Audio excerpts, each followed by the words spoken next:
Could a book written in 1949 predict the future of our society?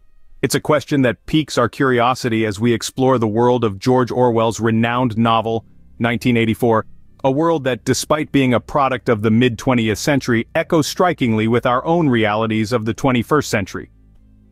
1984. An ingenious work of dystopian fiction is a chilling exploration of a future where totalitarian rule is absolute, and individual freedom is a forgotten concept. Orwell, a man of profound insight and foresight, etches a world where the government's omnipresent surveillance leaves no room for privacy, where thoughts are policed, and where rebellion is a dream too dangerous to harbor. The themes Orwell weaves into his narrative are not just a grim prophecy of what could be, but a stark mirror to what is.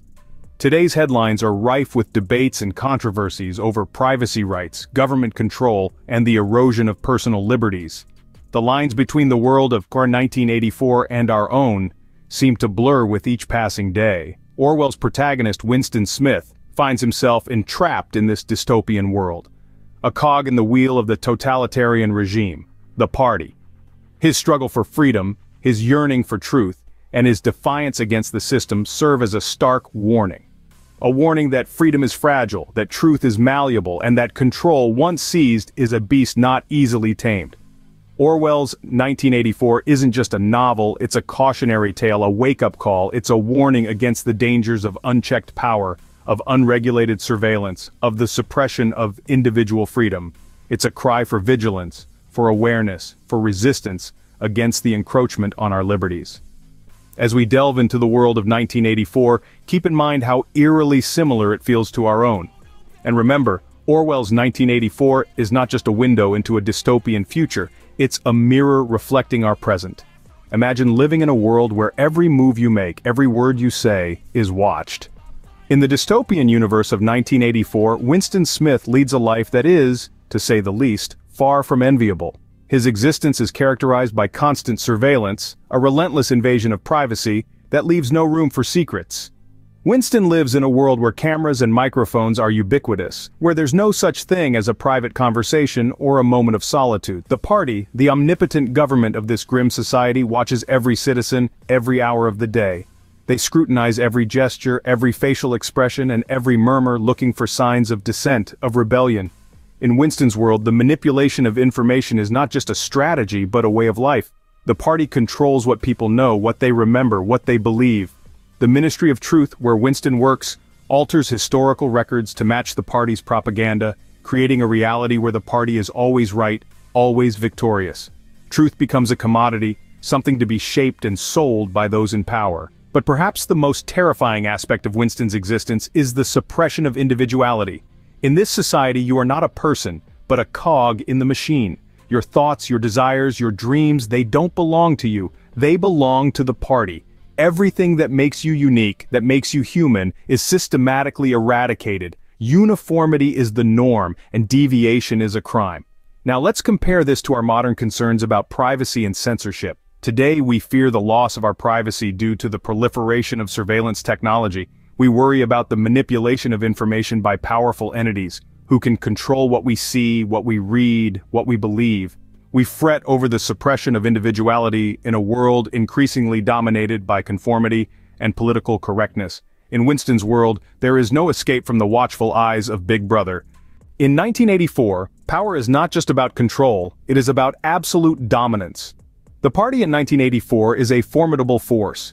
It wields power not just by physically controlling its citizens, but also by manipulating their minds. One of the most insidious ways it does this is through newspeak, a language designed to narrow the range of thought and expression. By limiting language, the party limits the capacity for rebellion. It's like trying to build a house with only a handful of bricks. The foundation is shaky, and the structure is bound to collapse. Doublethink is another tool in the party's arsenal of mind control. It's a form of mental gymnastics where individuals are forced to accept two contradictory beliefs simultaneously.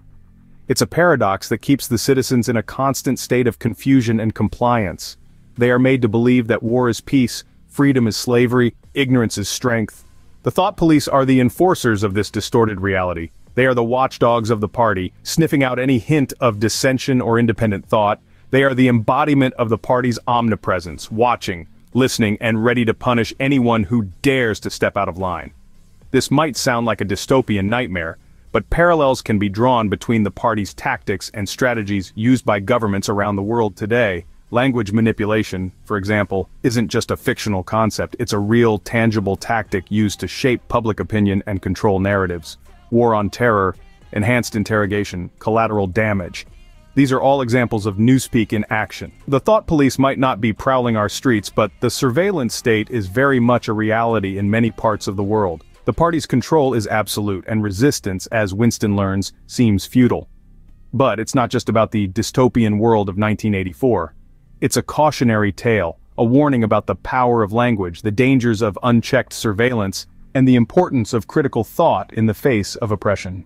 In a world of conformity, one man dares to rebel. Meet Winston Smith, our protagonist, an ordinary man in an extraordinary world. The year is 1984, and Winston lives under the constant surveillance of Big Brother, the enigmatic and omnipresent leader of the oppressive regime. Winston, however, dares to dream. He dares to envision a world where individual freedom isn't a luxury but a fundamental right. And most importantly, he dares to rebel. His first act of rebellion is small, almost insignificant. He starts a diary, a forbidden act of self-expression that could cost him his life. He writes, not for posterity or fame, but as a testament to his existence, his thoughts, his defiance. His rebellion grows when he dares to love. He embarks on a secret affair with Julia, a fellow dissident. Their relationship, an act of rebellion in itself, becomes a symbol of their shared desire for freedom and resistance against the party.